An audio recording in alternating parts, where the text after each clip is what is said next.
taking some pictures before we get started because you all look so nice. And I also wanted to have proof to my bosses in Athens what a great turnout we have tonight. So we're really glad that you could join us as well. So once again, good afternoon and welcome to Ohio University Eastern for today's Women in Leadership Seminar.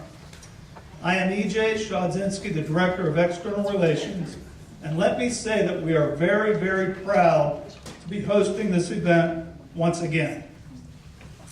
It is wonderful to see so many friends, alumni, and community leaders. But I am especially excited to look out and see so many high school and college students. This unique opportunity to gain insight from our speakers and to reflect on our own inherent power, the power to take control, the power to be courageous, the power to help others to the best of our abilities, are lessons that cannot be duplicated in the classroom. I also want to welcome and thank our talented moderator, diverse expert panel, and accomplished keynote speaker for taking time out of your busy schedules to share your stories with us. Now I would like to introduce our participants. Please hold your applause until the end. From your left to right, our panelists are Kelly Bettem, President and CEO of Belmont Aggregates; Diana Crutchfield, an attorney and partner with Barry, Kessler, Crutchfield, Taylor, and Gordon; Elizabeth Hofreuter-Landini, Head of School, Wheeling Country Day School; Leia Hunt, a senior at Indian Creek High School; and Denise Penz, Executive Director of Wealth Management at Home Savings Bank. Serving as moderator once again is Ginny Favede, Executive Director of the Ohio Valley Construction Employers Council and co-chairwoman of Project Best. Our keynote speaker is the Honorable Jennifer L. Sargus, the first, and still to this day, only female common pleas judge in the history of Belmont County. How about a big round of applause for our panelists, moderator, and keynote speaker. And ladies and gentlemen, let me introduce to you our esteemed moderator, Ginny Favede.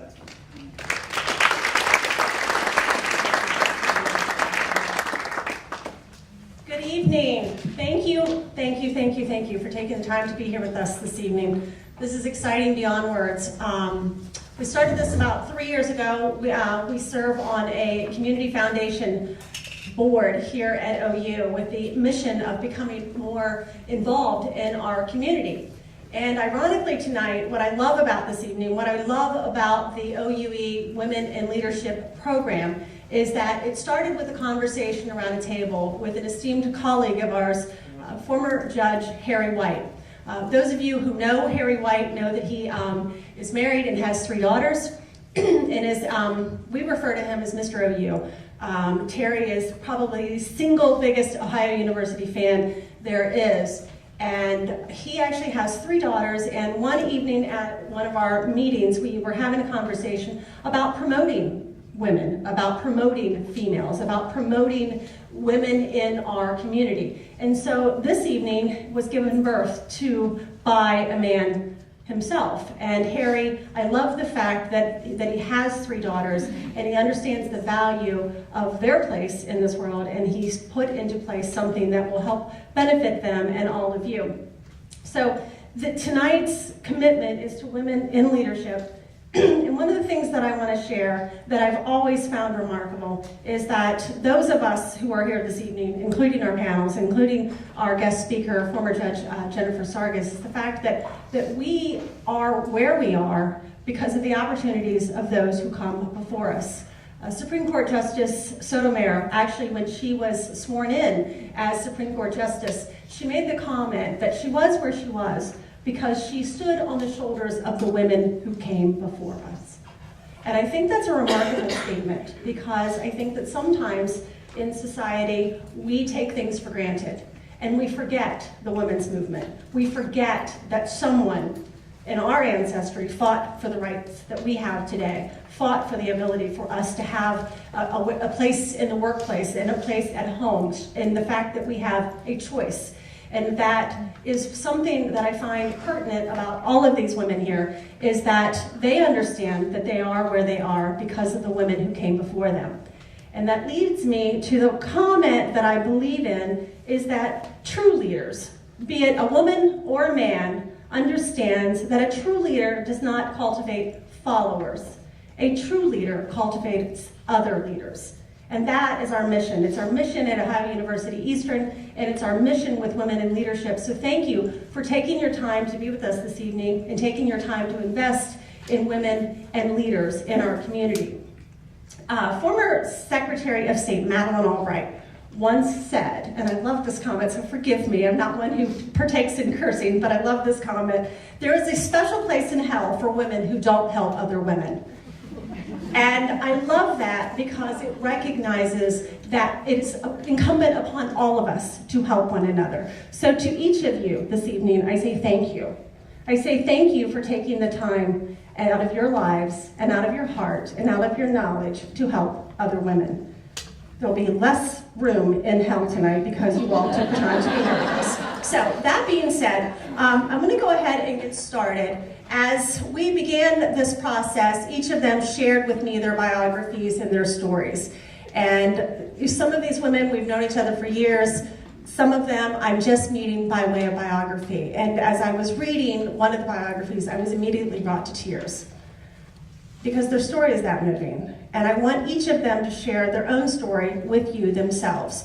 So we're going to go ahead and get started, and we're going to allow each of them, starting with my friend Denise Penz, to share their story, and then we'll move on to a Q&A session with them. And then at that point, we'll open it up to all of you to allow you all to ask them questions. We're looking for a general conversation tonight, a relaxed atmosphere. Then we'll take a short break, and then we'll move into our guest speaker, Judge Jennifer Sargus. So without further ado, Denise Penz, would you please enlighten us with your story to your place today? Thank you. I'm honored to be here this evening. And when I look at the panel, I think, oh my goodness, how did you get a seat here? How exciting, especially getting the opportunity to meet and sit next to Leia. When EJ asked me to do this, I said, the first thought that came to my mind is exactly the quote that Jenny just gave from Madeleine Albright. And that touched me when she said that a few years ago.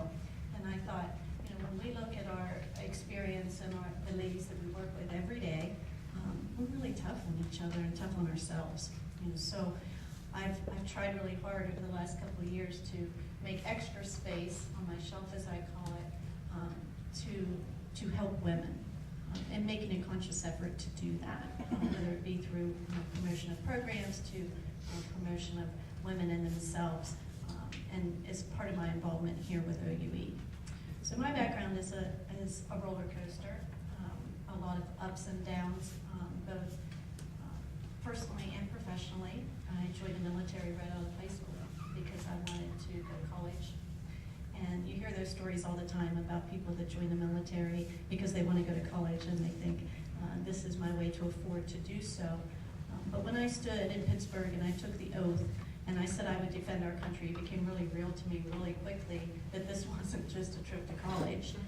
I was actually joining the military, and I was going to defend our country if called on.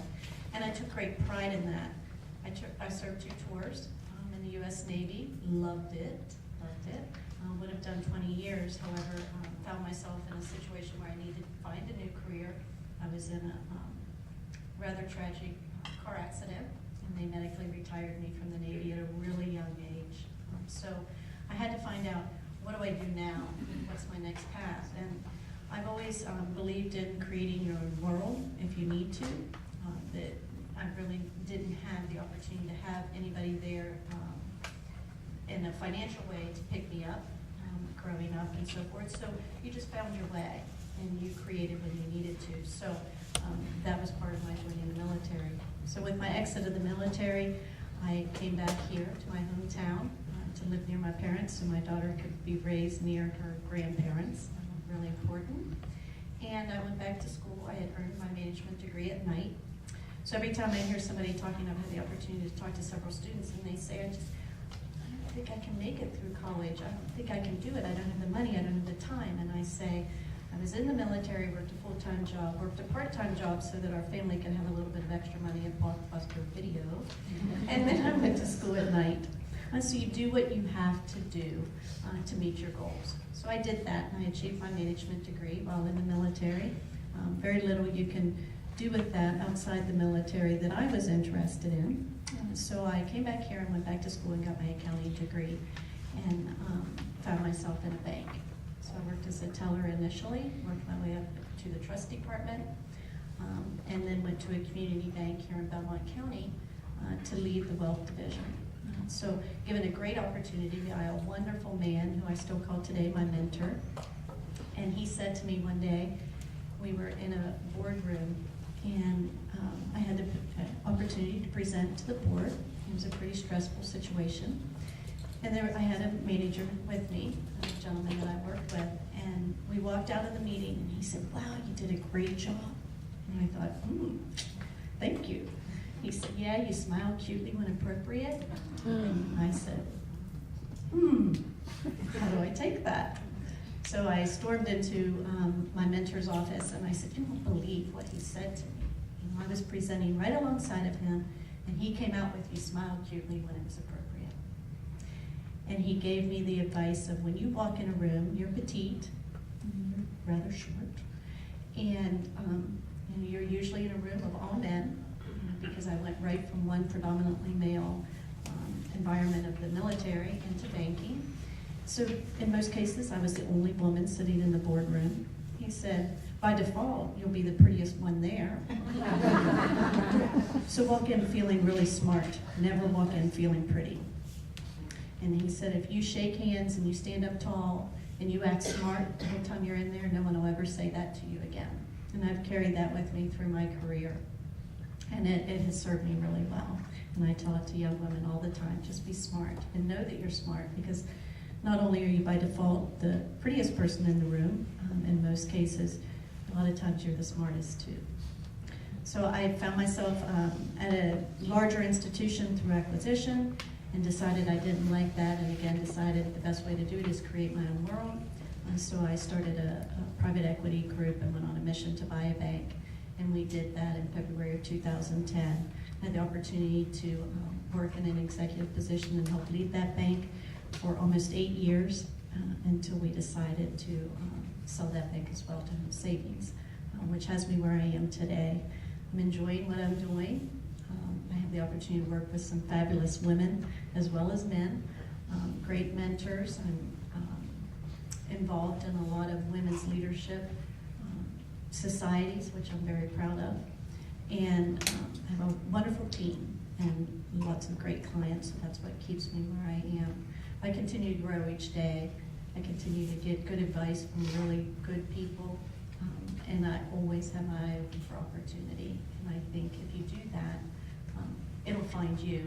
You don't necessarily have to chase it or create it. It'll find you.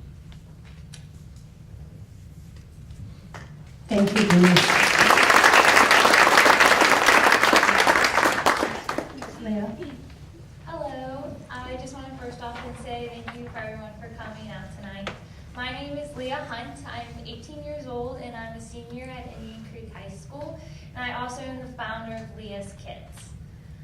My story begins right from the beginning when I was really young. When I was 2.5 years old, I was diagnosed with a rare form of eye cancer called retinoblastoma. And so from my diagnosis, I underwent 25 surgeries, 6 rounds of chemotherapy. And the cancer went away, and then about a year later, the cancer came back, and I underwent radiation and had a plaque inserted onto my eye. And from that, I became cancer-free, but I also completely lost the vision in the left side. So as of today, I'm cancer-free, but I do not see anything out of the left side.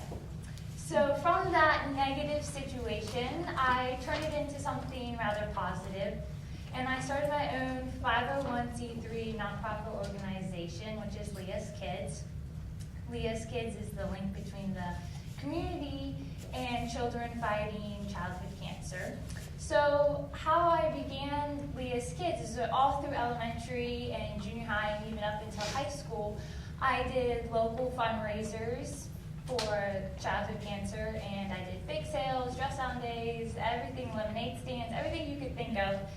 And I participated in the American Cancer Society Relay for Life. I had a Team Leah, and I did that for years upon years, but I realized that some foundations only gave 1% of the money to childhood cancer, and I think that a child's cancer and an adult's cancer is just as important, and so why should kids get the less hand in that situation? So I took it upon myself to do more. I wanted to keep raising awareness, but also I wanted to personally impact this family and help them to the best of my ability. So that's where I came up with Leah's Kids. I started Leah's Kids in late October of 2017, so we're still new, but I love every moment of it. And I don't do Leah's Kids for myself, I do it for the other kids, because a lot of people don't understand the amount of the burden that cancer goes on, especially when you have an adolescent going through it, and if you have other kids. And there's a lot of miscellaneous expenses you have to pay for, like a hotel, driving to and from treatment. I know that when I was sick, I still had 2 older siblings at home, and so my parents had to pay for babysitters, and we had to fly to Philadelphia weekly back and forth for chemotherapy, for surgeries. So the price, it adds up. And so I just want to be that relief for these families and to show them courage and to show them that, you know what, it's hard, it's going to be a hard time, it's difficult, but you can get through it. And that really, as hard as it can be, anything is possible. So that's what I do with Leah's Kids. But I'm also your typical teenager. I'm a senior in high school, so I'm getting ready for graduation and for senior prom. And I run cross country and track in my TU. We actually just won the indoor state championships. So that was pretty exciting. So, everything keeps me busy, but, I wouldn't change it for the world. I love it, and I have a great support system with my family. And, this is a dream come true of mine. So, thank you all for coming out.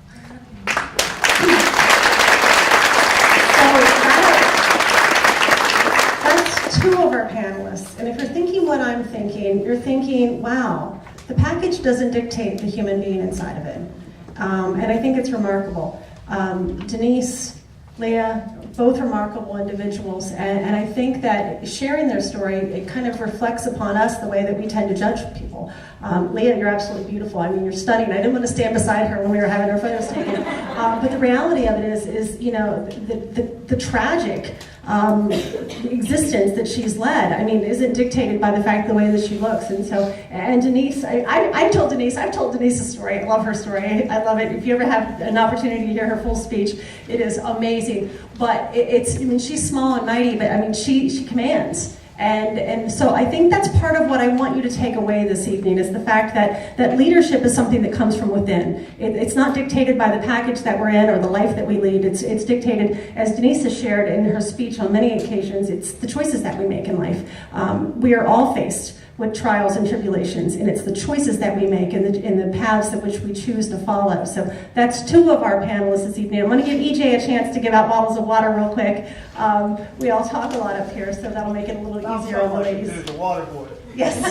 Well, I didn't want to say that. We'll move on. Liz, you are next.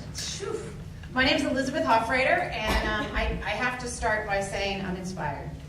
And I think a true leader does that, inspires other people. And at 18, you're inspiring everyone in this room more than any of us could imagine. So thank you, and thanks for making me go after you. I am the head of school at Wheeling Country Day because another woman believed in me, and that woman was Denise Penz. And so it's truly an honor to sit on this panel with her.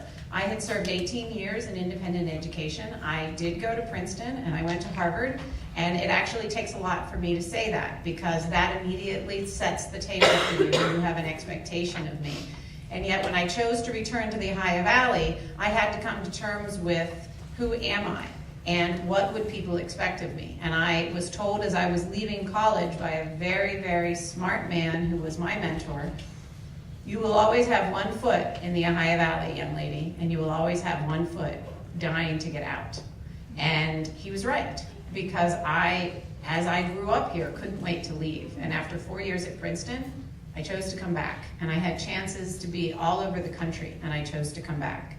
And then I spent 6 years teaching at the Lindsley School, and I realized I needed to go again. That other foot was itching, and I left again. And I went to Massachusetts. And look, I say that instead of telling you I went to Harvard. And when I left Harvard, I couldn't come back. I wanted to stay out in a bigger city, in a bigger community. And I consulted in Boston and Lexington. And when I got out of my master's degree, it was actually the time that the internet was coming to schools, and nobody had any idea what to do with it. And I had figured it out. I had started small, which is actually my advice to all the young women in the room. Just start. Whatever it is you think you want to do, just start. No matter how small it is, whatever the lemonade stand is, or whatever it is. For us, it was a small consulting company. There was a man, and there was me. And after 2 years, he looked at me and he said, I just don't think you have enough vision. And what do when the rug gets pulled out from under you? You go home. Whether it's because of a tragedy or whether it's because somebody tells you you can't do what you wanted to do, sometimes you go home and you collect yourself and you say, what's next? And that's exactly what Denise was just saying. For me, what was next was realizing that home is exactly where I wanted to plant my roots and make my difference. And it was in 2009, trick-or-treating with my daughter at Denise's house, that she said, how about Wheeling Country Day School? I was trick-or-treating. Okay, maybe. And slowly over a couple of months, I realized it was the same conversation that I wanted to have with other women, that I wanted to have with other leaders. I knew we could do better than we were doing in the Ohio Valley for the education of the youngest of children. And I knew that because I had been working at Bethany College as a supervisor of student teachers, and I had actually been in every single elementary school in the entire Ohio Valley. And I just knew there was more we could do and expect for our children. And then I had the opportunity to be at the Children's Museum of the Ohio Valley. And when I say opportunity, I mean I worked 3 days a week on a part-time job, and the other 4 days a week I volunteered with no pay to run the Children's Museum of the Ohio Valley, because I didn't want to see it go away. So my story is about Liz stepping up to the plate when everybody else said it was time for something to go away. Because when Denise asked me to take over Country Day, there were 80 students. And we had been told by the accrediting body the school should close. That there was absolutely no way an area like this could support an independent school. For those of you that are from Ohio, there are only 2 independent schools accredited by the NAIS Association in the state of West Virginia. One is Wheeling Country Day School, and one is across the street, the Lindsley School. That's a very odd thing. We are the only state like that. And they were saying Wheeling Country Day should go away. Denise wasn't going to have that. So she reached out to me, and together we made sure we were not going to let that happen. Those doors would not close. And here we are 9 years later. The successes over these 9 years have been great, but none of them matter as much as the fact that we now have a leadership team that is absolutely expanding whatever leadership skills I have. Because my ability to be a good leader is one thing, but my ability to inspire others to leadership is another. I truly believe we have 41 employees, every one of them is a leader. We have 180 students, every one of them is a leader. Because every single person can make a difference in someone's life. Leadership doesn't mean there are a lot of people underneath of you. Leadership means you inspire others. Leadership means you're willing to go out in the arena. All right, I'll go first, and I'm probably going to fail. And when I'm face down in the arena, no matter how people are reacting to me, I'm going to get back up, and I'm going to learn from that failure. So failures don't scare me at all, personal or professional failures, because I was lucky enough to work with another group of 15 women in Arizona for just 2 days. And what we learned in those 2 days was every failure and every problem that arises is nothing but new information. And if you regard it that way, okay, what does this situation have to teach me? Then nothing holds you back. And that's exactly what I try to do with the work that I'm doing, both with adults and with children. I have 2 young daughters.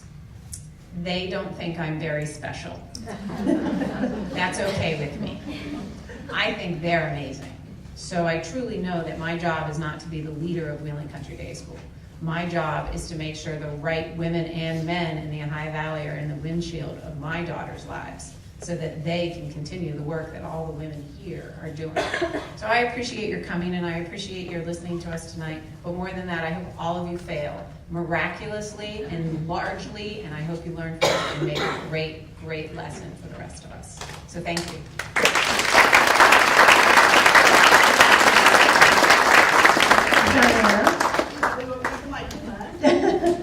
My name is Diana Crutchfield. I've been an attorney for 35 years, as is often the case. I'm the oldest one on the panel.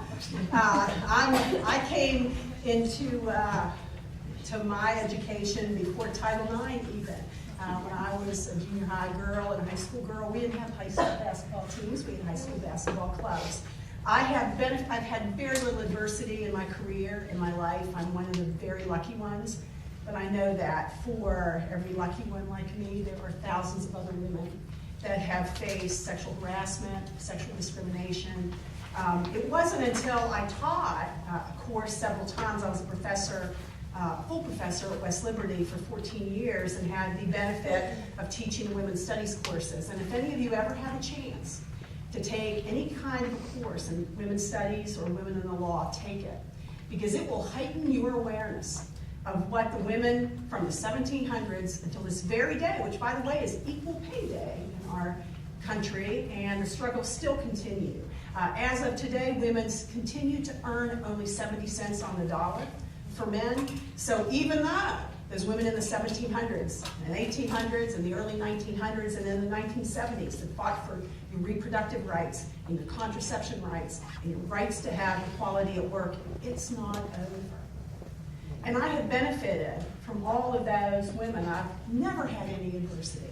I have practiced law for 35 years, never had one incident of sexual harassment or sexual discrimination, because I've had the benefit of working with progressive men who had strong moms and strong wives. And I have had the benefit of watching one of the most remarkable women that you will see in your lifetime, and that's Judge Jennifer Sargus. She asked me who my heroes were. We've known each other for over 30 years. We had children at the same time.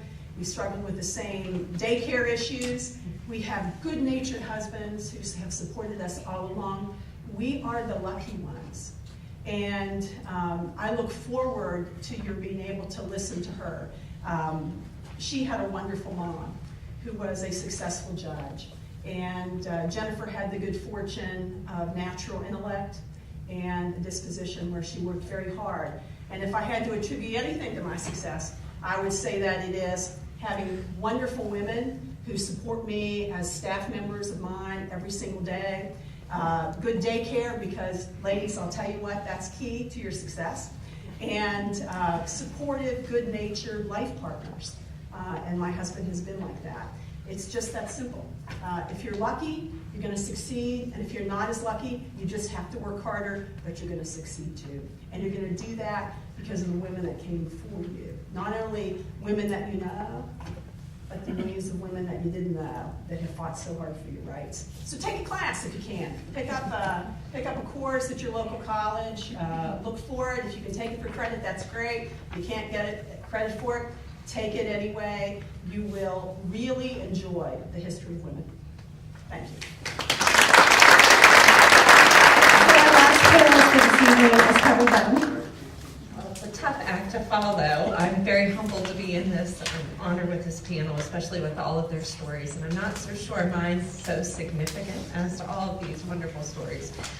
But I'm a local girl. I grew up in St. Clairsville. I'm actually alumni of Ohio University Eastern, so it's amazing to be back here, and it gives me goosebumps to be able to be up here representing and be able to talk about my experiences and those that have helped me achieve what I have so far. So I went to Ohio University. I graduated early. I worked hard. To all those students out there, work hard, work around the clock, take as many classes as you can, stay local, because that really makes a difference. I graduated early, and then I went on to University of Pittsburgh, and at the time, I wanted to study occupational therapy and became an occupational therapist.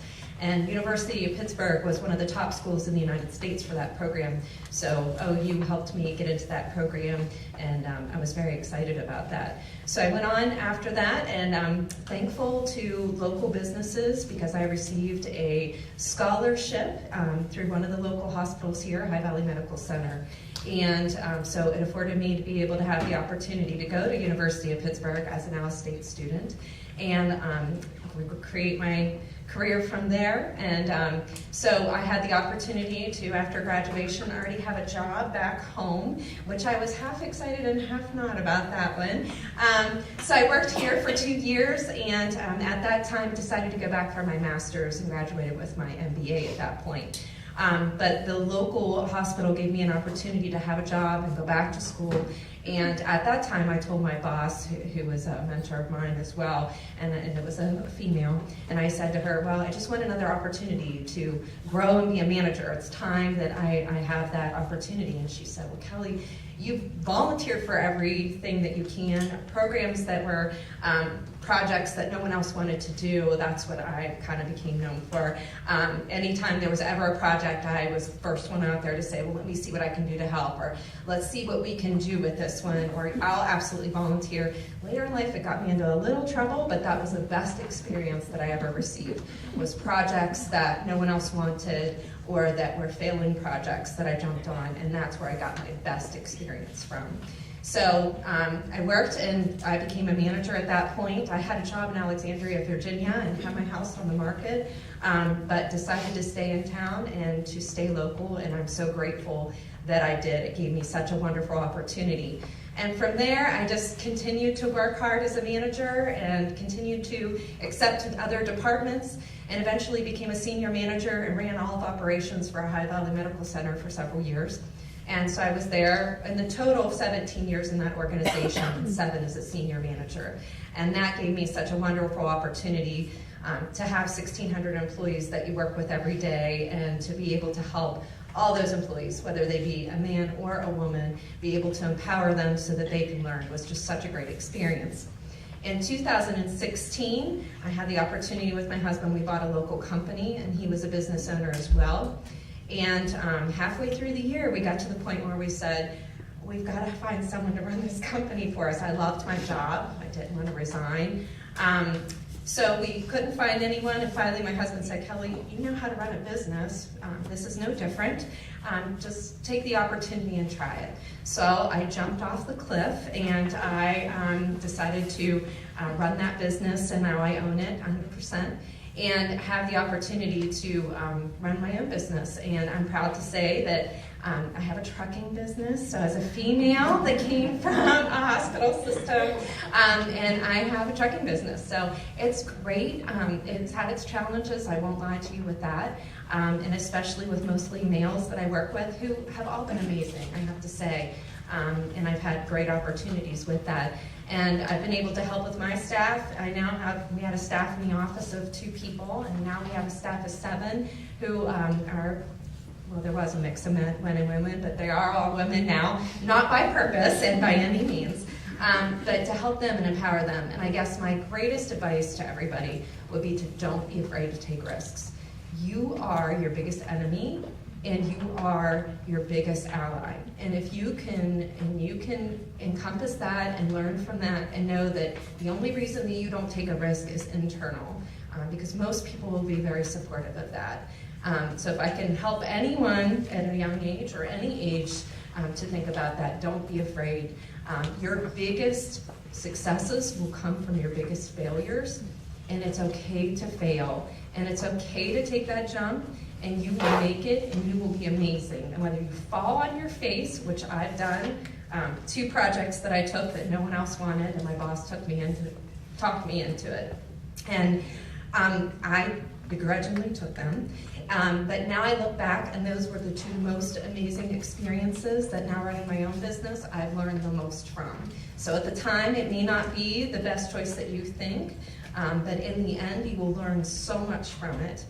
And if I could say one more thing that I think is so important is to volunteer and help those in the community, because you will learn so much from that as well. I mean, my first experience with that was the Junior League of Wheeling, and not to plug them because there's so many good organizations locally, but they give a great opportunity for help women training. So, you have an opportunity to be on a board at a young age and learn all about governance and what that is. And that is an experience that I will never forget. And has helped me with so many other organizations that I've been involved with. So get involved, it doesn't matter what it is. Volunteer to take a board position early on. You will learn so much from that, even more than you can learn in any classroom or from any degree. So thank you for being here tonight, and I appreciate you letting me tell my story. Panel, we learn choices, that we make them and we own them. Honesty, brutal honesty. The most important part of being a leader is being honest with yourself, supporting one another. I love the story of Liz and Denise. I'd never heard that before. That's beautiful. And confidence. Be confident in who you are. Own who you are. Be comfortable with who you are. And lastly, a lesson that we all learn, and if you weren't listening to your mom, I'll remind you, hard work. Everything in life requires hard work. Tough, hard work. And sometimes when things don't go your way, picking yourself up because you have to, and to keep on going. And being fearless.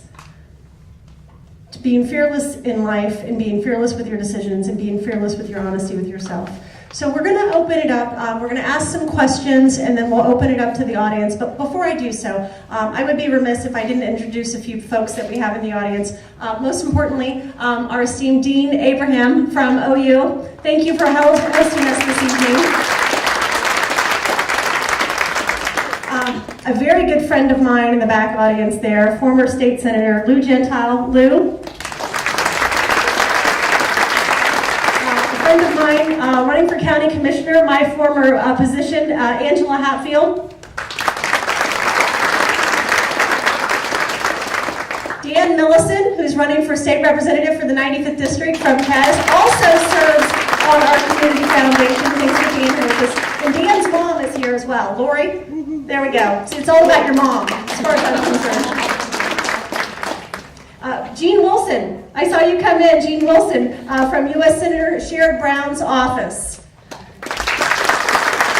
My good friend Diana Vargo, formerly the Ohio County Board of Education Superintendent and now in charge of the master's program at Wheeling Jesuit University. Thank you for being here. And my very good friend, Barb Ballant, the Executive Director of Belmont County Tourism. So, without further ado, we're going to go ahead and ask some questions. And one of the most prominent ones, as we were kind of conversing as where we wanted to take this amongst ourselves, Denise brought something to light that I actually, when I was researching and I was putting together my questions, she brought to light the issue that seems to be predominant right now in the media, which is the Me Too movement. So Denise, I'd like for you to enlighten us on your thoughts on the Me Too movement and how that reflects on us as women leaders. At the risk of maybe having a different opinion than some about the Me Too movement, I think anytime you decide to take a stance on something, whether it be a really simple decision, or you're going to step out and you're going to speak so loudly in the community, you have to think about what's the purpose, and where do you hope to get with that movement, as this is called, and then you have to take a little bit of time to think about what may become an unintended consequence of the same thing. And most of us step out and we have really good intentions about everything that we do, of course. We wouldn't be making the decision to do it. It doesn't always turn out the way that we hoped. So it's all over the media, and I think that there's much good to be had of it. But I also think there's been some unintended consequences that have come to bear. I hear conversation both at the men and women level in the business community that now you can't spend time together. And as I said, my mentors have always been men, and I've been very blessed to have some wonderful men in my life that have never once made me feel like I was anything less than what I could or was at the time, simply because I was a woman. And I too have never been harassed, even in the military. So, I take great pride in that as well. So, as we take on this movement, I think we need to think about, again, what are we trying to accomplish, and make sure that we're not undermining ourselves by letting drama and stories that maybe aren't as important and for the movement to come to the forefront, rather than the stories of the true accomplishments, and view it as an accomplishment rather than highlighting people's failures and making ourselves victims in some cases, and highlighting that, rather than highlighting, again, what we're all saying up here about sometimes hardships cause the greatest things in our lives to ever happen. Again, not belittling what some women have been through. I've been very blessed not to have experienced that, but I think we need to talk about the positive side of that rather than so much of the negative, which is undermining a lot of what I think the movement was meant to accomplish. Thank you. Anyone else?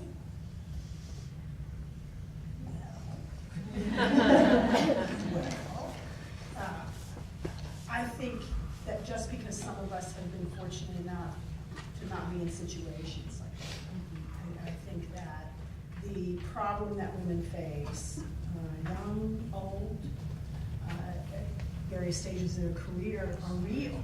And it's really simple. The simple thing is, leave your hands off for women, or keep your mouth shut, other than in a professional manner, and treat the women with respect. And for that reason, I don't think the movement is anything but timely and important and long overdue. And I don't think that personally, and again, I've been fortunate probably because of the people I work with. But I have a lot of women, a lot of young girls, a lot of women my age that have been through it. And it's wrong. It's just wrong. And right is right, is wrong is wrong. And I'm just so proud of the young people today for coming forth with that, and people in Florida. And I don't think it hurts women at all. And if it does, well, it'll just have to, everybody will just have to give. With that being said, then the next question that I would pose is, what do you think is the most significant barrier to female leadership? Anyone? I think it's fear. I think women judge each other all the time, and when we're not judging each other, we think you're judging us. So if we were a panel of men, we would not have looked in the mirror so many times as I'm sure we all did before we came here. And that's just a reality. The truth is, and I say this to my female softball team, your parents aren't really watching you play. You think everybody's out there judging you. They're just happy to be sitting in a chair gossiping with their friends. They sometimes don't know when you're up to bat. That's the truth. But the fact is, we think we're being judged so much that we're afraid to take the risks. And that's why I think women have to help other women. And I think, just to piggyback on what Diane just said, the Me Too movement should be Me Too in lots of ways. Me Too, I've been afraid. Me Too, I feel like an imposter sitting here right now with you. And I think because we aren't willing to be vulnerable and say the truth, that's our biggest mountain that really isn't a mountain at all. We created it in our own minds. Anyone else? Yeah, I agree, Liz. And when I talk about the Me Too movement, having a consequence that isn't necessarily intended, much of that is how it's being portrayed and viewed. The media plays a big part in our lives every single day, and they drive us to think things about ourselves as well as others that aren't necessarily true. So we're losing the story somewhere. I agree. Me Too should be Me Too. I've been there and I want to succeed. But for whatever reason, it's being undermined, and it's really unfortunate. What would you consider to be the biggest challenge for the generation of women behind you?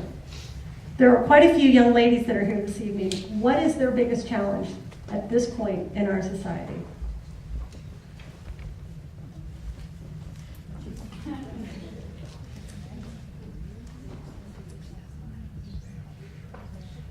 Well, I think that a big challenge, like what they said, is the judging others and the fear of not going after it. And I think a lot of people nowadays don't realize how much work you have to put in to achieve something. If you don't have the effort and don't have the determination and the drive, then you're not going to have your success. So I feel like that in life, yeah, there's going to be a lot of people out there who aren't going to agree with what you're doing or are not going to understand what you're doing. I know I've told people what I'm doing that are my age, and they're just like, I have no idea what that is. And you know, that's okay, but just because one person doesn't understand doesn't mean there's a whole other people that aren't going to support you and do it. So I think that if you just work hard and you go after what you want to go after, not go after what they want you to go after, then I think you can achieve it. Anyone else? And just to agree with what Leah said, I also think social media is a big barrier moving forward as well. And I think it's so easy for young people today, and anyone, even people my age or older that are on social media, to say negative things, because when you don't know that person or you don't see that person face to face, it's so easy to be negative towards them. And I see so many people take that internally instead of really believing what they believe in themselves. And so personally, I'm not on social media. I've taken myself off of that because I saw so much negativity with that. And I think the best thing you can do is not listen to that and to really have conversations face to face with people, which I think is going to be a huge challenge for our generation moving forward, is those communication skills and learning to be positive, because it's a lot harder to be negative when I'm sitting face to face with you, because we're just not that type of people. But when I'm on social media, not me, but others, it's a whole lot easier to be like, well, I didn't like her, or that's horrible, and to not be supportive to one another. So I just want to share with you all, I think that has impacted generations moving forward significantly. I think going along with that is that you can't judge a person until you walk in a day in the life in their shoes. Like, everyone has their own background and their own story, but we don't know it. You can't judge them unless you know. So, I think this came from someone's notes that was sent, and I thought it was provocative. Where would you start if you were to begin your journey again? We're accomplished women leaders, but if we had to do it again, where would you start your journey? That was mine. You know what? You just got to start. It is. You can come up with 110 excuses not to start today, and you just have to start. And I think Leah's story tells that absolutely beautifully. You know, when I decided to say yes to Denise to go to Wheeling Country Day School, it was my father that said, "You owe it to this community." And at no point did I say, "What if I fail?" That just wasn't even a thought. And I think that, if I were to start all over again, I would have said yes the first time she asked, which was 2 years earlier than I said yes. Personally, I don't think I would have changed hardly anything other than take more risks and challenge myself even more and help those around me even more. I think back, there's a lot of opportunities that I could have done even more to help empower others, and I think that's probably the only thing I would change. Can I get back to the last question? Absolutely. Women leaders, taking control. I think that I think the question was, what are the challenges to young women today? And I think that they're universal. I think they've been around a long time. And I think it has to do with their social roles as mothers. I think that daycare challenges, we all know, and it's changing, luckily it's changing, I think, in this generation, where the male counterparts at home are more helpful, more involved with their children. But generally speaking, it's still the mother's role to manage the household and come home to a second shift after work. So I think that those challenges are going to continue, which is why we need more of a national daycare program. The reproductive challenges, the reproductive rights are always going to be there, and the challenges to those are fights that women need to keep on fighting. Those are the things that women have been affected by, not just decades, but hundreds of years. And I think those are going to continue because of the social roles we have. But I think it's getting better. I do. I see that getting better. But the daycare concept is really important. And by the way, I will say the Ohio Valley is very lucky to have Liz Hofreuter. She was an amazing teacher at the Lindsley School, and what she's done for the really little kids of the Wheeling area is really amazing. My last question, and I'd like each of you to answer it, and then I'm going to turn it over to the audience to allow them to ask you some questions. But I'm going to start with Kelly, start at the opposite end of the table. And Kelly, share with me, what woman inspires you and why? Gosh, that's a difficult one. I think there's so many of them. I'd be remiss if I didn't say my mom inspires me. I think I had a female boss for a long time that she inspired me. So I thought if she could do it, I can too. There's so many role models that have come before us. And I think that's a really hard question to say just one. I think it's a combination of so many women that have come before us that inspire me every day. Diana? I had a progressive grandmother who decided she didn't want to be a member of the Daughters of the American Revolution because they didn't allow an African American woman to sing at an event in the 1940s. And I had a mother who was a school teacher, taught special ed, and then fourth grade was one of the ones that used to bang on the doors of the legislature. More recently, I would tell you that Jennifer Sargus has been an inspiration. She's not that much older than me, let's say that. But a couple years ahead of me, I can remember what grace she exhibited and what intellect she exhibited when she argued matters, how she could switch from one side to the other side and not blink, but mostly that you didn't have to be belligerent or aggressive to get your point across. So my girls had the advantage of seeing in real time one of the close family members achieve to the point of being a judge. I mean, her husband was a judge too, but that didn't make any difference to my kids. What was important was that Jennifer was achieving. So I would say that in terms of real time, it would be Jennifer. Sargus. Thank you. Liz? I too had a progressive grandmother who was as fiery as you could imagine, and for anyone who knows my mom, she stepped right in that same spotlight. I didn't grow up thinking women couldn't do it all, but there was a ground shift, February 17th, 2004, and the person who has inspired me the most is Landini, and she's my little girl. And the inspiration was, I've got to make this a better world for that little girl to grow up in. And I have fought every single day since then. Her twin brother died at the same moment that she was born. And I have fought every moment since that to make sure the world that she grew up in and he didn't get the chance to was better than the world I grew up in. And I won't stop.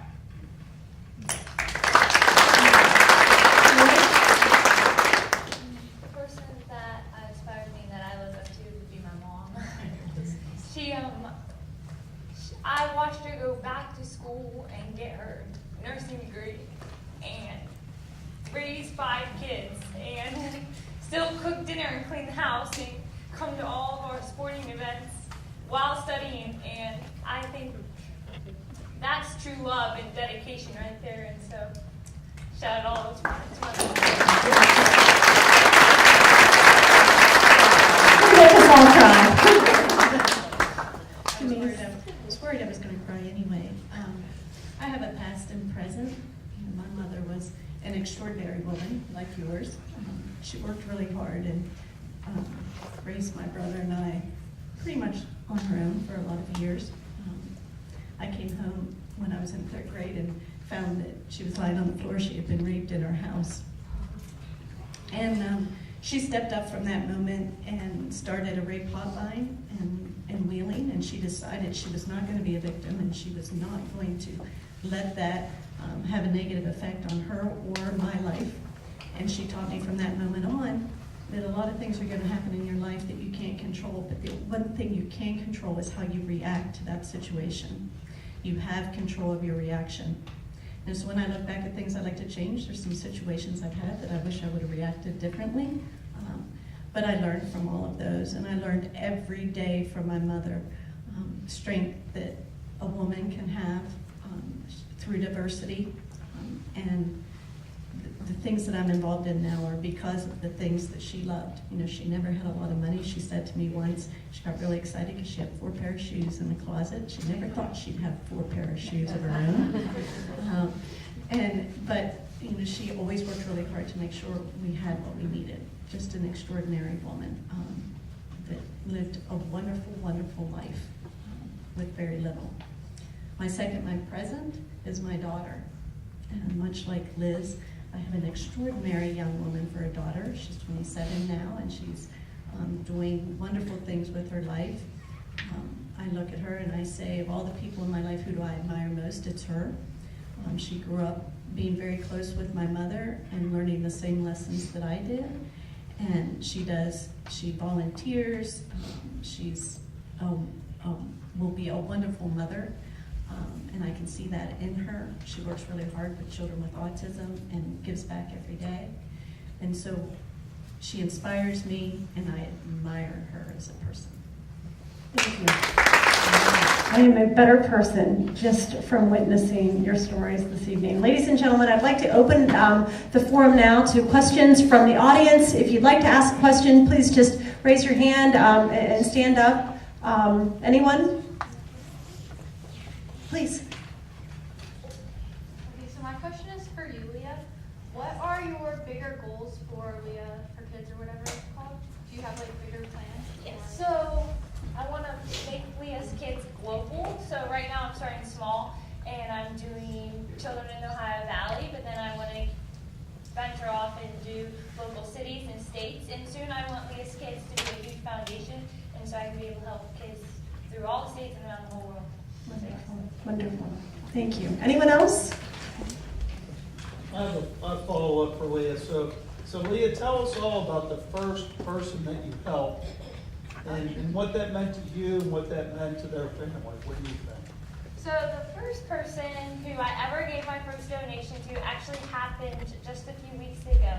I gave it to an autistic boy. He was 15 years old, and he was recently diagnosed with brain cancer. And so they had a benefit dinner for him, and so I went there with a big check, and I got it all blown up really big, and I presented it to him and at his dinner, and he's an only child, and he just has his mom and his grandma, and you know, they already are working with him being autistic, but also now having brain cancer in front of that, and his long term of living is not going to be that long, as sad as that is. So, but you know what, that was like, I never met them, and I just saw it in the newspaper, and you know, when you hear of a child being diagnosed, it's really sad. You know, it's a child, they're innocent. But then I got excited because I was like, you know what, I want to help them. And so that's where he was my first guy, and so that was really exciting. And you know, the family, the mom was brought to tears, and it was just really moving to see that I was able to impact that family and help them a lot, because as a single mom, she was driving to and from Pittsburgh every single day for weeks upon end for his treatment. And to be able to take a little bit of that burden off of her, and for her to know that, you know, this is going to cover your hotel tonight, and this is going to cover your dinner tonight and tomorrow. So, you know, it really meant a lot to me. Thank you. Anyone else? Okay, we're going to take a short 10-minute intermission, and then we'll come back with our esteemed guest speaker, Judge Jennifer Sargus. So I hope that you all are as inspired and moved as I am this evening. What an awesome, amazing group of women. So thank you again for being a part of this evening. EJ is going to come up and introduce our guest speaker, but I would be remiss if I didn't share two of my own personal notes on Judge Jennifer Sargus. In 2008, I was elected as a woman county commissioner, and Jennifer called me up and invited me to lunch, which I thought was remarkable because, again, true leaders help create other leaders. And one of the things that Jennifer shared with me that day is she said to me, protect your children. And when I went into office, my children were very young. Cecilia was in 8th grade. She's now in 2nd year of medical school. Frankie was in 4th grade. And I took that to heart. And I thank you for that because, again, you know, she was a mother and she shared that, and she reached out to me, and she provided me knowledge, and I'm always grateful for that. And the second story that I want to share, that I love this story, those of you who know, I can never leave anything alone, so I had to decorate the courthouse while I was there. And we completely redid the upstairs. And we have a collection of every common pleas court judge in the history of Belmont County. Now, Ann Martine, you know how I feel about history. I mean, these date back to the 1800s, and some of these men, oh, heavens to Betsy, but they're all black and white, and they were everywhere. So we have them completely redone, and I have their names put on them. And if you go into the Belmont County Courthouse and go up to the third floor, you will see this collection of all men. And then there is this beautiful bright spot, this beautiful blonde-haired woman in this pink suit. And I love that. I love that. Jennifer, Becky, you know this story because she is who she is. She isn't a woman in a man's world. Jennifer Sargus is a woman in her own world. She is an intelligent, educated, capable woman who is confident in herself, and she owns wherever she's at. And that, ladies and gentlemen, is a true woman leader. So, without further ado, I will turn it over to EJ. And Jennifer, thank you for being a woman, for being a mentor of my own, and for being unabashedly a woman in today's world. So thank you.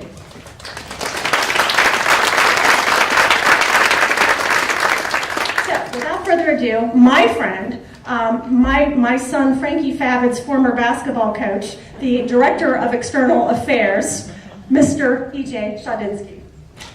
And the water boy, don't forget that. It's my distinct pleasure to introduce our keynote speaker, the Honorable Jennifer L. Sargus. Now, I'm very fortunate to have known Jennifer and her husband Ed for over 20 years. In 1997, I began working here at Ohio University, and we opened the fitness center for the community. I managed the center, and the Sarguses were members.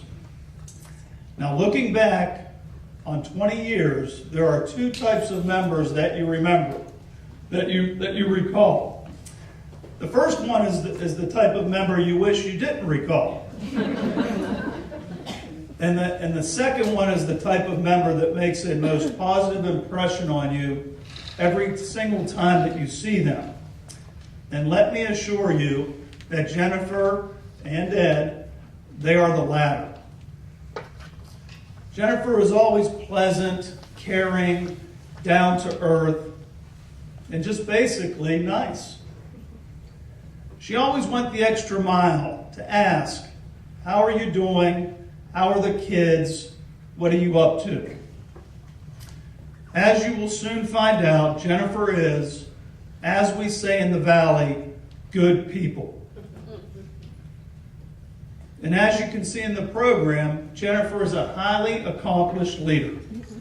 She graduated with honors from Vanderbilt University School of Law, became an attorney, and served in the Belmont County Public Defender's Office and then the prosecutor's office. That must have been a big switch. Representing coal miners with respect to federal black lung litigation, sued the West Virginia Board of Examiners and won, setting precedents cited by the United States Supreme Court still today. Became a partner in the largest law firm in the area, then was appointed by Governor Richard Celeste to the Belmont County Court of Common Pleas, where she served for 24 years and co-founded the Belmont County Drug Court. Although retired, Judge Sargus continues to serve in cases as needed around the state. She is also an adjunct professor of law at Ohio State. Jennifer is married to the Honorable Ed Sargus, Chief Judge of the United States District Court, Southern District of Ohio. Jennifer and Ed have two wonderful children, Edmund and Christopher. And she cites her family as her proudest accomplishment. And Jen, knowing your fine family, and with no disrespect for your professional achievements, I agree with you wholeheartedly. Ladies and gentlemen, please join me in welcoming home the Honorable Jennifer L. Sargus.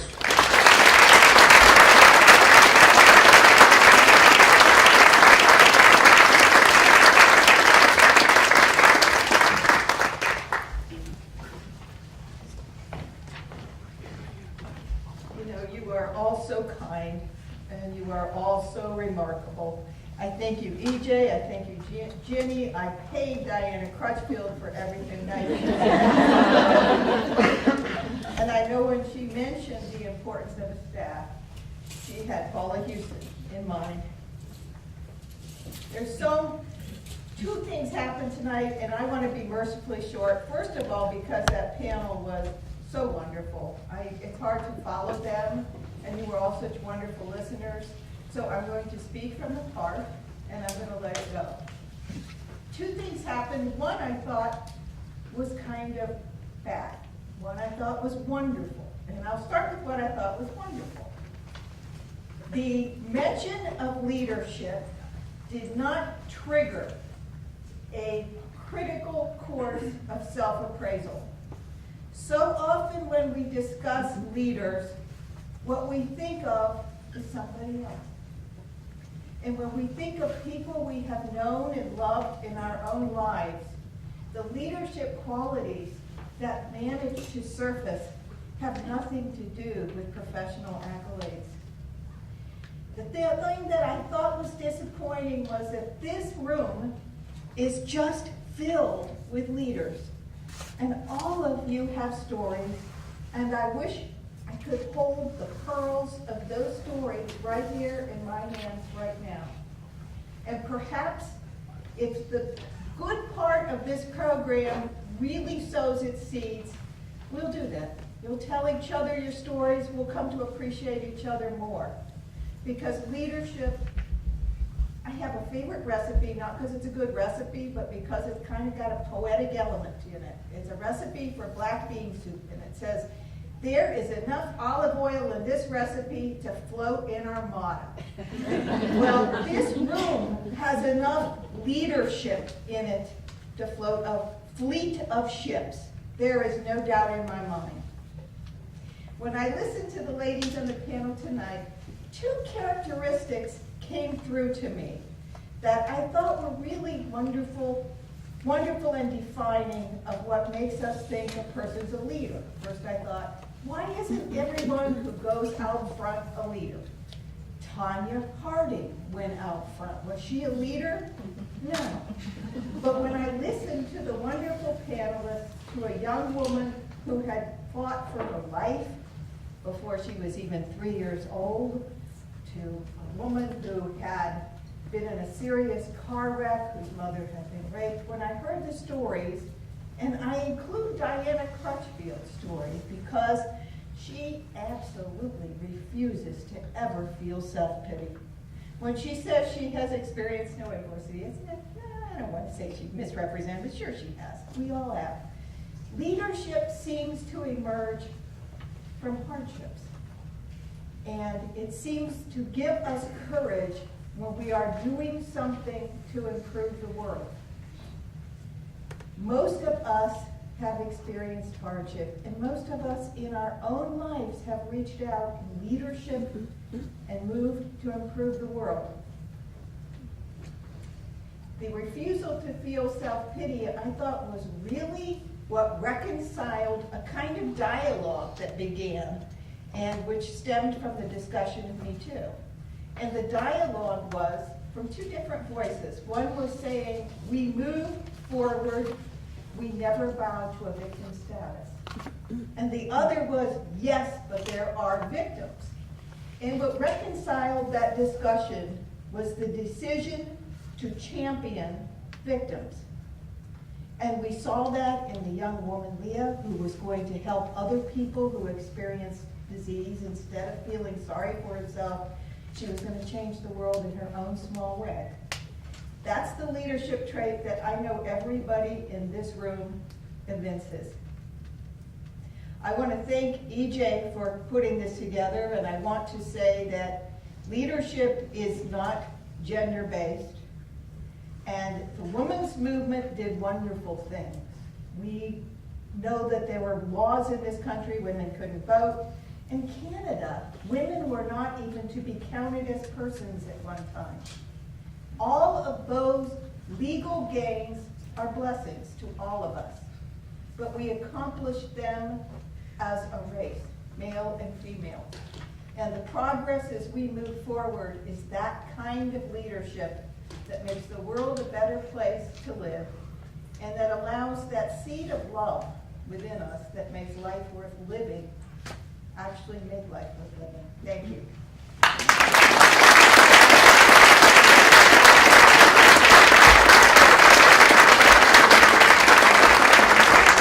And just to sort of summarize or try to bring this all together, I'd like to, to thank Judge Sargus for coming in all the way from Columbus, today, and she'll be going back. Some of our panelists have flown in from Florida today to be here. One came from Youngstown area. This has become a big deal for our campus. This is one of the events that we really look forward to having every single year.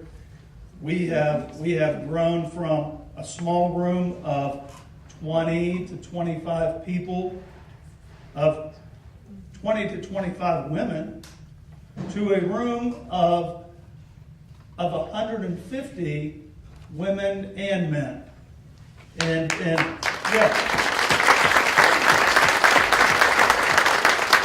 And I think this is really just the start. I look forward to next year and filling the side panels of this facility, and maybe the year after filling the gymnasium. I'm not afraid to fail either. So we'll try. We'll try our best to make this bigger and better. But we couldn't do it without each and every one of you. How about, before I finish up, how about another round of applause for our panelists, our moderator, and Judge Sargus for a wonderful night.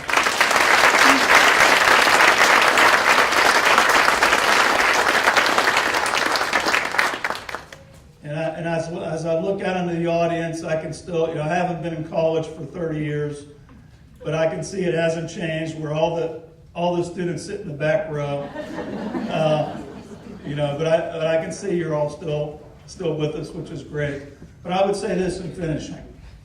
If you all have an idea for next year to make this better, please reach out to me, via email or give me a call. We love your ideas. If you're interested in serving on one of our panels, that would be great. As Judge Sargus said, we have a room full of leaders, and we would love to hear your story as well.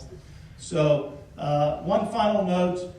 I have heard comments that, this is my first time in this facility.